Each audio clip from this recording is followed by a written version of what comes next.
ছাত্র জনতার অভ্যুত্থানের পর ডক্টর মোহাম্মদ ইউনূসের নেতৃত্বে গঠিত অন্তর্বর্তী সরকারের ১ বছর আজ ২০২৪ সালের ৫ আগস্ট শেখ হাসিনার সরকারের পতনের পর ৮ আগস্ট শপথ নিয়েছিল অন্তর্বর্তী সরকার। মাঝের ৩ দিন দেশে কার্যত কোনো সরকার ছিল না। ২০২৪ সালের ৫ আগস্ট গণঅভ্যুত্থানে শেখ হাসিনার স্বৈর শাসনের পতন ঘটে। এর আগে ৩৬ দিনের আন্দোলনে বিপুল সংখ্যক শিক্ষার্থী ও সাধারণ মানুষ হতাহত হন। এর ৩ দিন পর ৮ আগস্ট অন্তর্বর্তী সরকার শপথ গ্রহণ করে।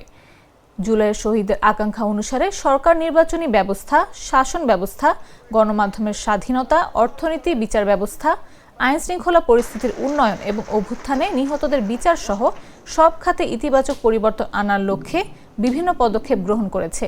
এদিকে গেল ৫ আগস্ট, যেদিন শেখ হাসিনা দেশ ছেড়ে পালিয়ে যাওয়ার মধ্য দিয়ে গণজাগরণ চূড়ান্ত বিজয় অর্জন করে, সেদিন গণঅভ্যুত্থান দিবস উপলক্ষে সরকার জাতির সামনে জুলাই ঘোষণাপত্র উপস্থাপন করে।